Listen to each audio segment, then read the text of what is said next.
Thanks. Thank you very much for the introduction. I am working, I'm Mayra Rivas, I'm from Ecuador, and I'm working with climate change adaptation strategies for agriculture. I'm going to talk about a monitoring and evaluation plan for an interventional program in rural communities of Guatemala, specifically in the department of Chiquimula. This is an ongoing evaluation, so we noticed that the program was facing many challenges, so we have to continue with the evaluation. The name GUM 1044 is the name that the Inter-American Development Bank gives to this program because they are the ones that are funding this program. So I'm going to talk about the study side, which is Chiquimula, Guatemala, the program components, the monitoring and evaluation process, the unexpected results, and also the conclusions. The official name of the country is Republic of Guatemala. It has an area of more than 100,000 square kilometers. It is divided into 22 departments with a population of approximately 16 million people. The official language of the country is Spanish, but there are Mayan tribes that speak 21 Mayan languages and other tribes as the Garifuna that speak Garifuna, etc. The currency is the Quetzal. So the research site is Chiquimula, which is located here in the eastern part. Here is the dry corridor Copancho-Ortiz, which borders with Honduras. So Chiquimula is divided into 11 municipalities. The population is almost 380,000 people. The total area is 2,400 square kilometers. The elevation ranges from 292 to 1758 meters above sea level, and the distance from the capital, Guatemala City, is 174 square kilometers. I'm working with the municipality 3, 2, and 6, because in this area there are the main watersheds of Chiquimula. So these programs are very important because I don't know if you remember when Dr. Edwin Castellanos came, and he put pictures of Guatemala in 50 years. So this part is gonna be completely dry. So the farmers in that area need to be prepared for that kind of conditions. So this project is part of a national strategy that they are implementing right now in Guatemala, especially for coffee farmers. And it's expected to benefit 100,000 households in 33 municipalities, and they are working with 7 rural cooperatives. One of those cooperatives is the Mancomunidad Copancho-Ortiz. That is the cooperative with which I am working right now. And it covers 4 municipalities in Chiquimula: Camotán, Jocotán, San Juan Ermita, and Olopa. The headquarters of the rural cooperative is here in Jocotán. And from there, they assess the people living in Camotán. From there, they assist the people living in Camotán, in Jocotán, San Juan Ermita, and Olopa. I am working with these 3 municipalities, Camotán, Jocotán, and San Juan Ermita, because, as you can see here, it is a very mountainous area.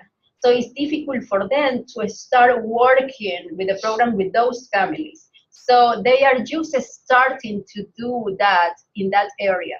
But I already collected the data, so that's why I'm working only with the 3 of them.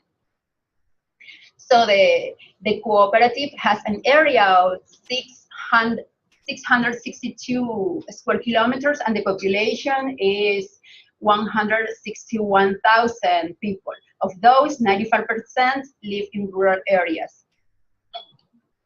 And they are in the dry corridor Copancho-Ortiz. So the program is expected to benefit 15,000 households that produce corn, beans, coffee, and also rice, chicken. Those households are in 133 communities located around those watersheds. And they are also going to benefit their local regulatory authorities at a community level. And the 4 offices for the environmental management in each of the 4 municipalities. So the 4 components. The first component is related to climate change monitoring system. So they were working, trying to build this climate change monitoring system for component 1, and for component 2 is about the PIMPE program, which is a program for forest conservation. The 3 component is the opening of farmer field schools, because they wanted to donate chickens to the people. So they first trained the people in order that they receive these donations. So the first component, as I mentioned before, is about climate change adaptation system that they were trying to organize, and they were training all the people in the organizations in their understanding of climate change. So they were training the extension agents of this rural cooperative with regards of climate change adaptation in order that they can assist to the families in those agricultural communities. So they also install equipment to take a monthly climate report and produce and provide with early warning for climate shocks to the population of that area. So they were taking the climate change measurements every month with that equipment. So with the help of that, they produce maps like this one, in which we can see that the area of Hocotan is the warmest of the municipalities in this rural cooperative. So, and this is also the poorest area of those 4 municipalities. So that is, for that reason, it's very important to take that monthly climate change measurements. So all that information that they are collected with that they collect with that equipment is uploaded to what they call the SIM, which is a monitoring follow-up system for the public, to access to the public, and also for research. They are putting all the information they are collecting every month from the communities. The second component is regarding the PIMPE program, a program offering payments for the conservation of forest resources. The goal under this program is to register into this program 5,600 hectares. So in the first year, when the program started in 2013, they registered 154 families in the project. And those families had registered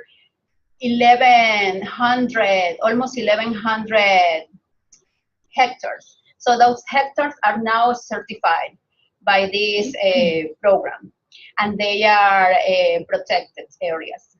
So they projected to have more than 600 families registered in this program for the end of 2017, and 250 for 2018, because the stop date of the program is in the first quarter of the year. So they don't have the whole year to register the people in the program. So the three watersheds I mentioned are here. This is the Chiquimula department, and the watershed is here. And those watersheds are very important for this prototype model of climate change adaptation. So the green shaded areas are the land that is already registered in this program. So the 60% of that land, the 65% of that land is here, just in the watershed. So that's why it's very important for them to have this type of projects. They are also using drones to take aerial pictures of the deforested areas, so that they can encourage people to be in this, to register their land in this program. When the people register their land in this program, they can sign 3 types of contracts. The first one is the payment for conserving forests in steep areas that cannot be used for agriculture. So they are signing a contract of 10 years, and they are going to receive $400, or they already receive, the ones who are already registered, they receive $400 annually. The second type of contract is the payment for conserving new forests in the forested areas that are not used for agriculture either. So there are also contracts, that contract is also for 10 years and they receive $400 every year. And the third one is the payment for conserving agroforestry system. So they can cultivate their crops among the forest. They are only paying $200 annually for that, and the contracts are for 6 years. Yeah. Is that per family or per hectare? Like that is per family per hectare. Yes, everything is per hectare. Yes.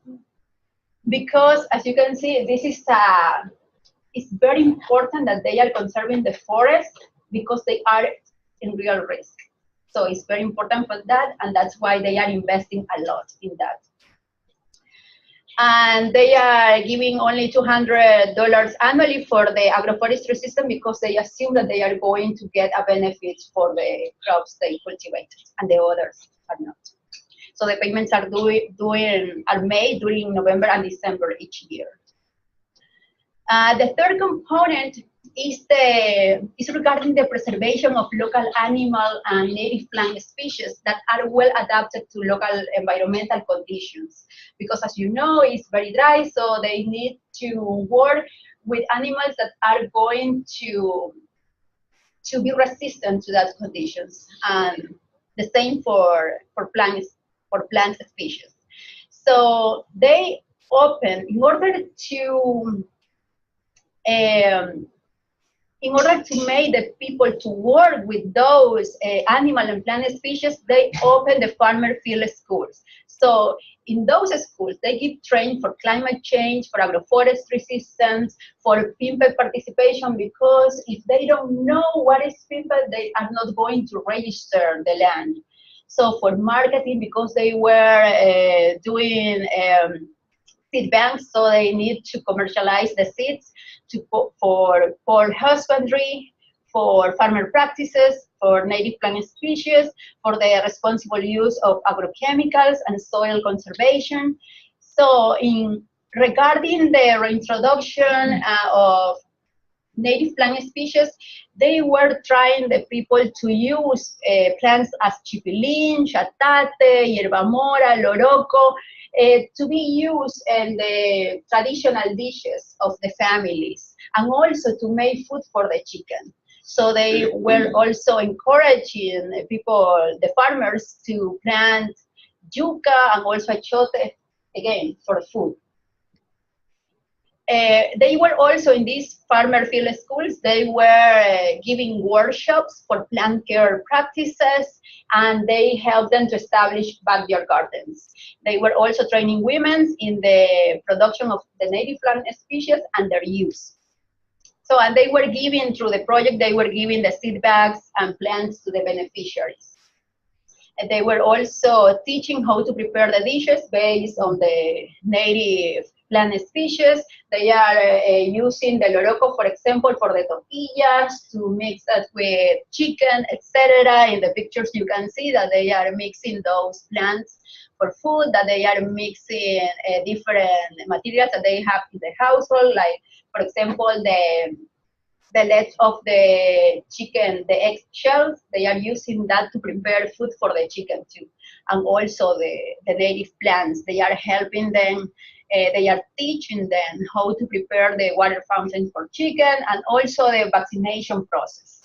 So they want them to be prepared to receive the donations. So, and there were a group that have an extra training on the vaccination process because it was more difficult for them. They thought that only doctors or nurses were able to take a needle and to vaccinate chicken, but here they learned that they can also vaccinate their own chicken. So they obtained a certificate and they were called promotores. 90% of the people who took this training were women.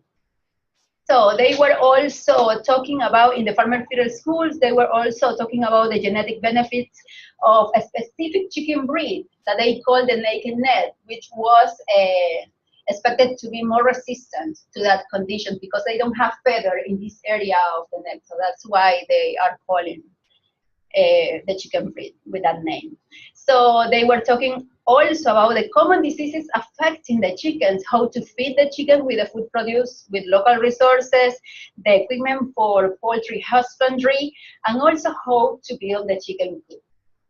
So in regards to the donation of the chicken, when they already went to the farmer field school and they approved all the training, they received the chicken, as you can see in this picture.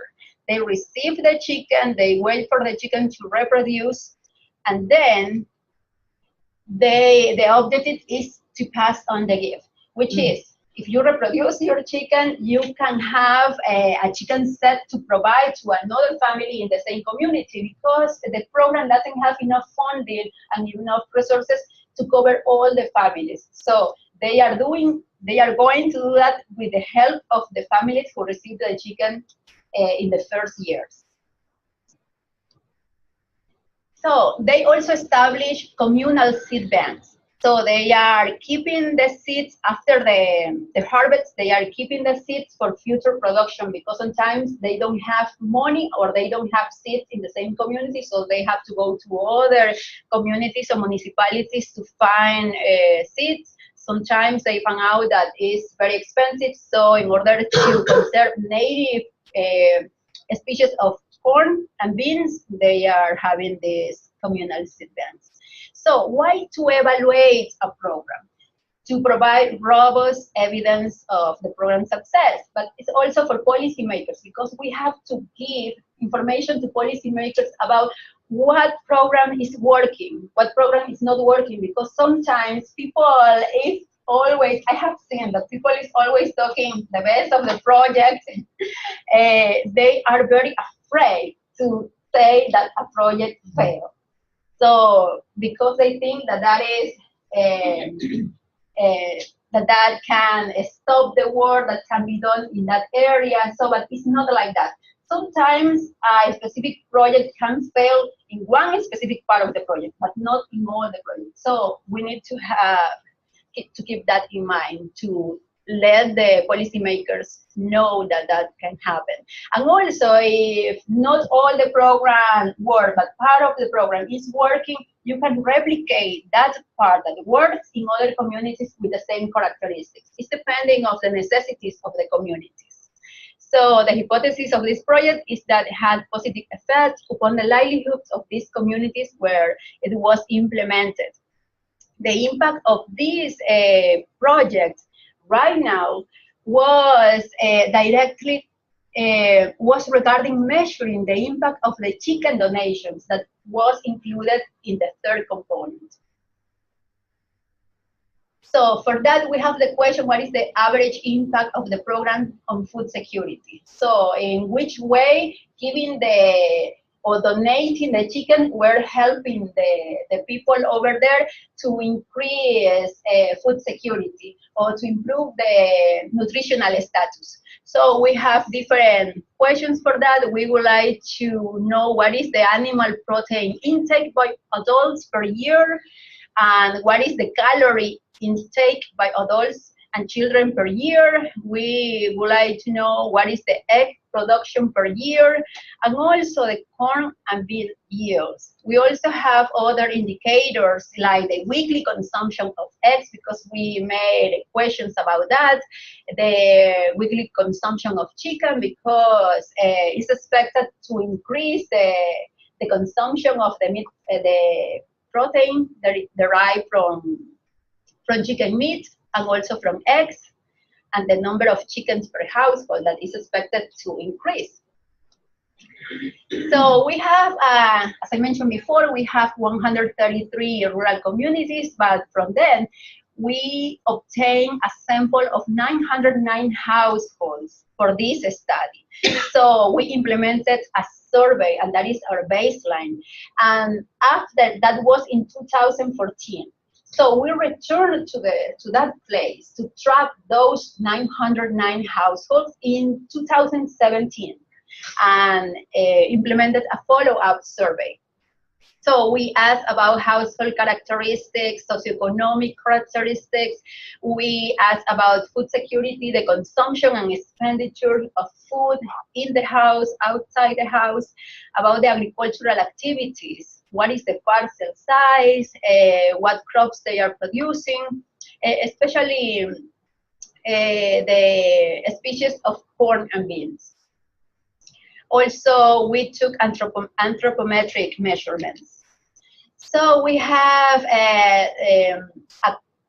we tried to do the quantitative analysis with those 909 households before and after the program. So we are doing a comparison between them in order to see how each household has changed over time. Because 3 years has passed, so we wanted to know what is going on in those households. So we are taking the difference between the same household, but in 2007 and 2014, and also for the treatment and control group, because there are some households in our group, in our sample, that didn't receive the chicken, and others that received the chicken. So we are interviewing people who received the chicken in 2014, which is the treatment group, and the people who is going to receive the chicken in 2017, those are our control group because they haven't received the chicken yet. So when we went to interview them, they didn't receive the chicken. So, and to do that comparison, first we need to know that the two groups are really comparable, because we cannot make that differences with groups that are not comparable. For example, we want to take anthropometric measurements of one group, and one group the average, if the average children under 6 years old is 1, and in the other group is 6, so there is no way that we can compare. So, for example, here, the number of children under 6 years old, the average number of children for the treatment group is 1.04, and for the control group is 1.09, so they are equal. And also, for example, the household size. So on average, the number of people in the household for the treatment group is 5 people on average, and for the control group is 5 people too. So in that sense, they are comparable. So you selected the families, it was not like randomized. This is a randomized experiment. Or you have like similar figures for both groups, you have to select them somehow. This is a randomized experiment, so this was a random sample. We have the 133 communities, and we have around 15,000 households, and we are taking randomly the people who is going to receive the chicken and the people who is not going to receive the chicken in the treated communities and in the control communities. So it's randomized. That's why the two groups are similar. So there are no differences in the two groups, and we are able to compare them to see how has changed the households through the time. And there were like different communities of the control and the treatment groups? Or they could be like neighbors? They can be neighbors, because the thing is that when you have the farmer school, you are going to a community and you are offering this program. So, for example, if I am offering the program here, maybe you are the only one who don't want to participate. In this case, if I am taking information of this, I am taking this one as a treated community, because I offer in this community the program. So in every treated community, maybe there are people who didn't want to take the program, but the community is the beneficiary, because I already came offering the treatment. So I took households from the treated and non-treated community. So I took the anthropometric results here, and you can see in this area that the black line is the data we collected, and the red line is the distribution of the weight for age for the children in the area, in the region. So the people from these communities are under the weight per age of the region. The same for the height. So, but they are more stoned than malnourished, as you can see in this picture. So, and this is affecting 20% of the children in the treatment and control groups. So they are very short comparing with the children in the region of the same age and same gender. So for the annual food consumption is the same. The shaded gray area is the treatment group and the white area is the control group. So they are almost the same. So they are definitely comparable. And the average value for the treatment and control group are equivalent and approximately to $1 per day per adult male equivalent of food consumption. So they are spending on average $1 per day on food per person. So this is the basic estimation model. I will not talk about that. We did a pilot survey for 2017 in order to apply the follow-up survey. So we did a pilot, but in different communities that were not part of the program. So they were taking, the enumerators were taking the weight of the children under 6 years old, and they were making all the questions about socioeconomic characteristics, demographic characteristics, etc. They were taking the height of the children younger than 6 years old. As you can see here, it's very warm. This is in Hocotan. So it was very, very warm. So you can see how is the landscape around, and it's very dry. The trees didn't have any leaves, and we found very malnourished children, and also children that were a little bit fat, like this one. So we found everything, but the most of the children were malnourished.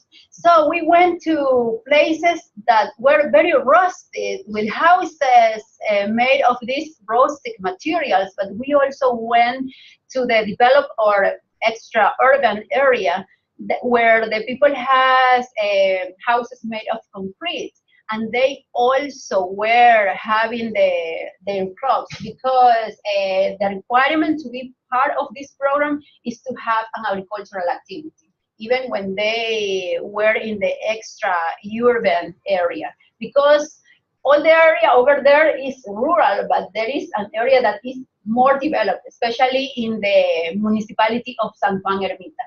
That is like the richest municipality, and Hocotan is the poorest. So, and I saw that they have the corn cultivated in the middle of stones. So they have very interesting farm practices over there.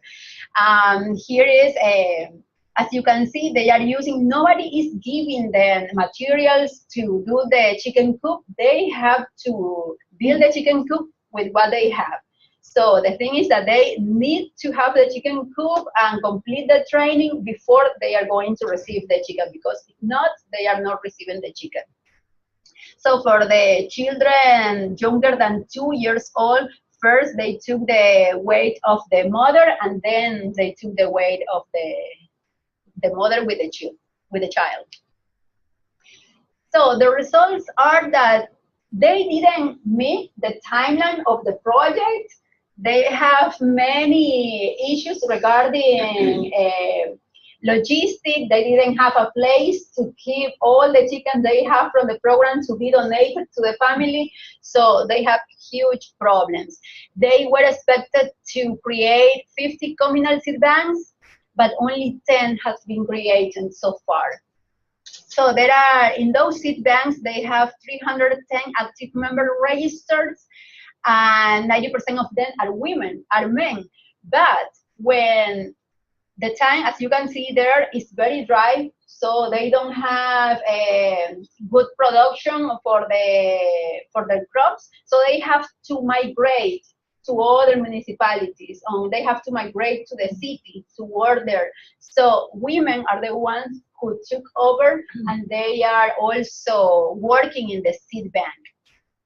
And also 90% of the participants of the farmer field schools for the poultry husbandry module are women. So they didn't expect that, because all the program was directed to the family. They didn't want men or women to participate. They wanted the family to participate. But they found out that only women were participating in this training. So that's why the promotoras or the promotores for the vaccination most of them are women. So they have, as I mentioned before, they have logistical problems during the first year. They didn't have a place. They received the money from the Inter-American Development Bank, and they didn't have a place to keep the chicken. So when they finally got a place to keep the chicken were sick. And it was a disease called Marek, and they didn't know about that disease, so they donated the chicken to the families, and then they vaccinated before donating the chicken and after donating the chicken. So when they went to donate the chickens for the second time to the family, the vaccination just accelerated the process of the disease. So all the people who received the chickens in the first year, the chicken died. So this is one of the problems when you are transferring animals, because it depends of what the person learned or the willing to learn in a farmer field school. It depends on something that is not in your hands. So as I mentioned, the chickens were afflicted with the Marek disease, and this the vaccination procedure just accelerated disease progress. So if they couldn't have the chickens, they also couldn't do the pass on the gift. So in that case, we're only one family affected, but the next one. So the women who attended the farmer field school, all of them were fascinated with the farmer field school, because they thought that it was the environment they needed to interact with the other women and to learn something that for them it was worthwhile, because they said that they never thought that they could prepare food with what they had in their own house. So they learned a lot. They were telling me what they learned during the sessions, and all of them, the majority of the chicken coops were done by the women in the family. So, and also what happened here is when they certified this group that took the training for the vaccination for the chickens, they were not, the most of them were women. But when you are a woman in a rural community, sometimes if you want to go through the community to vaccinate the chicken of your neighbors, sometimes the husband were saying, no, you are not going there, or no, you have to be here at what time. So it was a mess.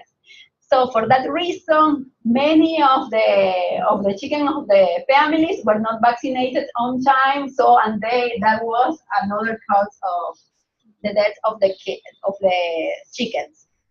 So it was a problem. So in that terms, they have to improve, because they have to find people who really see in this job of vaccinating the chickens an opportunity to gain a profit. So in that way, they will be encouraged to vaccinate the chickens of the family. And that is the problem with women in the communities.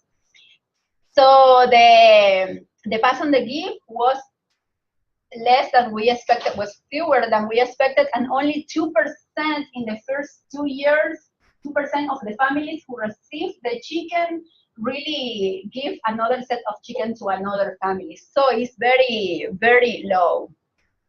So in this, to work in this project, we identified key collaborators, where in this case, this rural cooperative at the beginning, they didn't want us to have access to the communities, because we collected data in 2014 and we went back in 2017. They don't remember about us.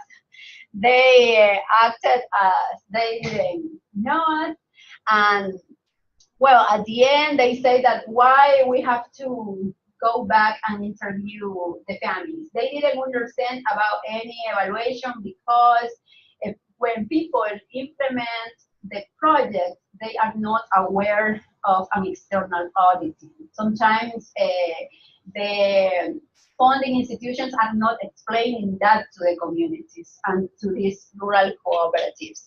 So we were successful. We successfully determined the sample size and also the control factor, which is the comparable group, the control group, and the use of new technologies to collect the data. Because in other projects that I've been working in, I have to collect the data on paper, so that was a lot of. It was time consuming. So for this time, we use Android tablets and we use Survey CTO.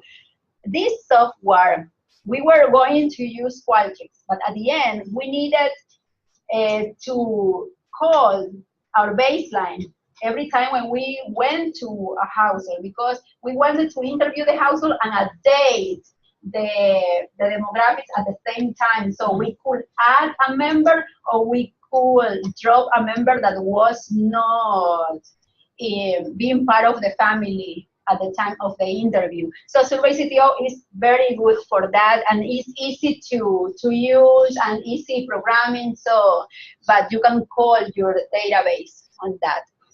So in that case, we could also monitor what the enumerators were doing in real time. So because at the beginning, in previous data collections, we couldn't do that. So sometimes they were avoiding questions. And at the end, we missed key questions of the questionnaire.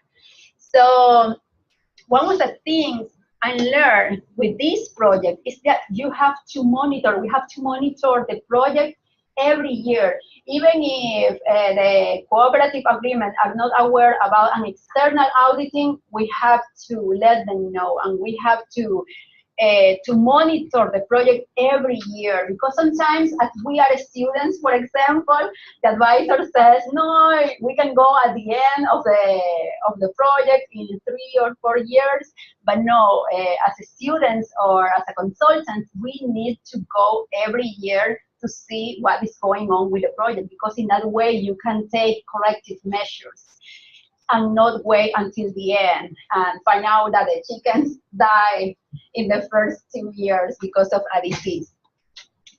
So we also need to evaluate the status of the animals before we give to the communities, before we donate them. So it was good that they found out about this Marek disease because they include the university. So they include students and researchers to be part of the project, and they found out that the chickens got the disease. And then they implemented corrective measures. So also, when we have a program that has multiple components, it is always good to have more than information about more than one component. Because, for example, if you have a component that is about transference of animals and it's not working, not because the implementers were not doing a good work, but because of this disease, at least we have the information about the other components of the project. So it's very important to have information of all the components of a program. So now I have to go back to Guatemala, take a third round of data, and not only to take data of after the corrective measures that have been implementing these rural cooperatives, but also to take information or more information about the PIMPEP program, for example. And also about the farmer field schools, but quantitative data, and not only qualitative data. So thank you very much. Any questions?